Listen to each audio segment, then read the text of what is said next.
face à ces 5 problèmes, le problème définitif, c'est qu'on ne résout pas ces problèmes parce que le sens, on n'a plus. Ou c'est un sens qui, effectivement, ne nous permet pas d'agir ensemble, de vivre ensemble, de pouvoir être des êtres humains capables de responsabilité. Alors, il y a 2 thèses, je passe rapidement, donc moi j'essaierai ce soir justement d'expliquer quelles sont les thèses dominantes qui disent mais nous ne pourrons jamais résoudre les problèmes que j'ai mentionnés. Et il y aura 2 thèses. Moi je ne suis pas d'accord, j'espère que vous, à la fin, vous ne serez pas non plus d'accord avec ces thèses-là, et j'argumenterai alors qu'il y a d'autres raisons. Une fois que j'aurai expliqué d'autres raisons, ben j'arriverai alors de dire mais que peut-on faire? Donc voilà, grosso modo. Après, n'ayez jamais confiance à un Italien qui vous présente le schéma. Ça dépend, si vous êtes sympathique, si vous suivez, vous souriez ou bien vous êtes fâché, je peux changer quoi. Ça, la thèse sur la fluidité et la flexibilité de la société. Même un Italien a le droit d'être flexible et fluide. C'est pour cela que... Alors, le thèse principale dit, mais écoutez, on ne peut pas résoudre ce problème parce que la nature humaine, c'est la thèse sur la nature humaine. S'il y a la guerre, c'est parce qu'il y a la nature humaine est portée à être dominatrice et les gens, les pays veulent être dominants. Et les gens, après, sont méchants, sont égoïstes, chacun veut s'approprier des forêts, de l'eau, c'est l'égoïsme, l'individualisme, tout. On nous explique tout ça, et on nous dit ça, c'est naturel qu'il y ait l'égoïsme, l'individualisme, etc. Ça fait partie de la nature humaine. Donc, la thèse signifie concrètement que si cela fait partie de la nature humaine, eh bien, c'est inévitable, et que vous ne pouvez rien faire. Est-ce que vous voulez changer la nature humaine? C'est pas possible, la nature humaine, hein, génétique. Vous êtes génétiquement codifié, quoi, c'est tout, quoi. Hein. Bien entendu, cette thèse ne vaut rien. Elle ne peut pas rester debout parce qu'elle n'a aucun fondement scientifique, politique, humain, empirique. Parce que si c'était vrai que le mal, disons, dans une conception judéo-chrétienne, le mal est dans la nature humaine, alors vous serez incapable d'aimer. Vous serez incapable de don. Vous serez incapable de faire acte d'amitié. Vous serez incapable d'être généreux. Vous serez incapable de penser même à vous sacrifier pour aider l'autre. Et on le fait. Alors quoi, ça ne fait pas partie de la nature humaine? Mais alors, si tout fait partie de la nature humaine n'est pas un facteur discriminant. Hein? Parce que si on fait tout, comment voulez-vous alors dire, c'est la nature humaine qu'il y a la guerre, il y a la nature humaine qu'on détruit la nature, parce que la rapine, l'avidité, etc. La nature humaine n'est pas un bon argument. Parce que la nature humaine, il y a tout, il y a aussi l'altruisme, ici, le don, la gratuité, etc. L'autre argument, l'autre thèse, au contraire, me paraît plus solide. Et elle est basée sur la théorie de la complexité.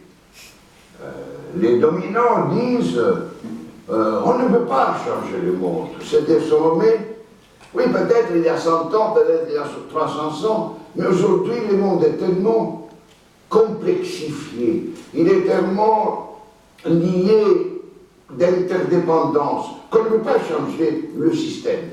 Tout au plus, on peut changer localement ou sectoriellement. Mais le système est devenu tellement grand, tellement interconnecté, qu'on ne peut pas le changer. Personne, aucun État n'a le droit et le pouvoir de le changer.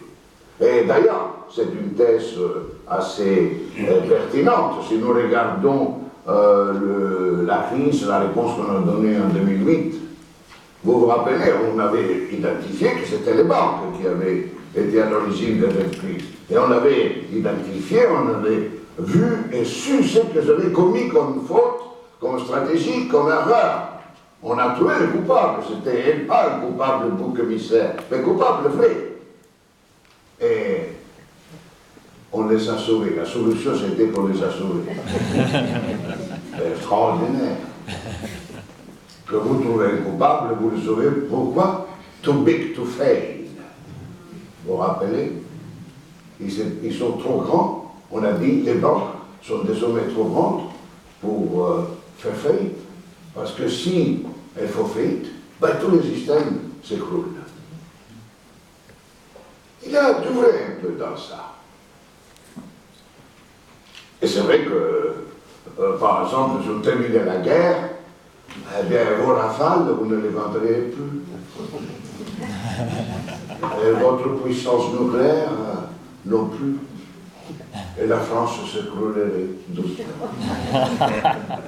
Et avec la France, tant d'autres pays. Non?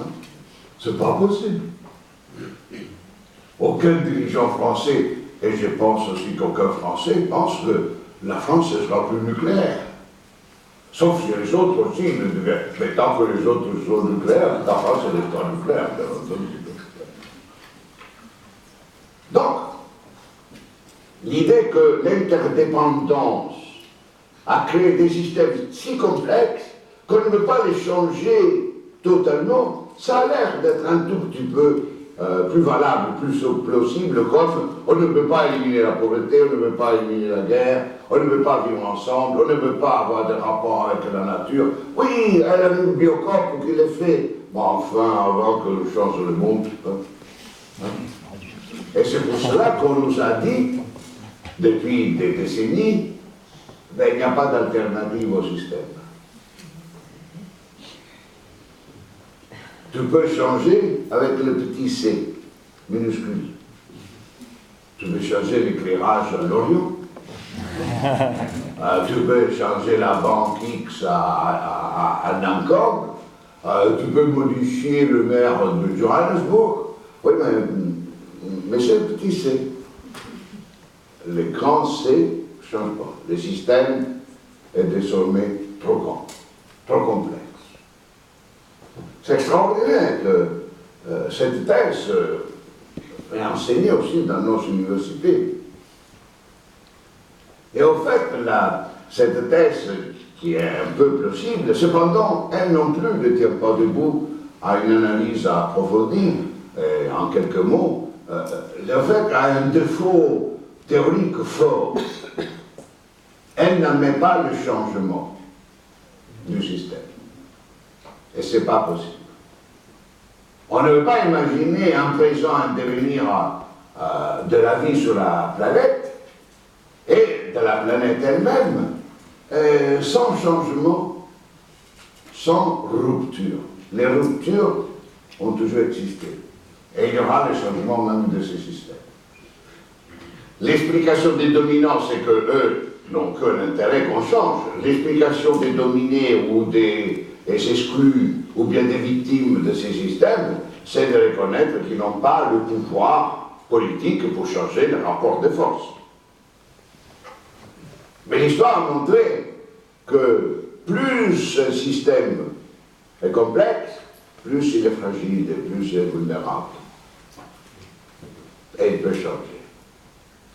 Donc les deux thèses ne nous permettent pas, finalement, de pourquoi on doit continuer à investir dans les militaires, pourquoi on doit continuer à augmenter les inégalités entre les gens, pourquoi on continue à faire des produits qui détruisent la nature, même si il y a maintenant cette grande vague sur les bio, dont certains bio industrialisés, etc., sont pires que le précédent. Ma proposition à vous est de dire, c'est que la vraie raison touche aux producteurs d'essence aujourd'hui dominants. Et vous verrez que désormais, c'est au cœur de la question de l'essence. Parce que toute société est plasmée, est faite, façonnée par le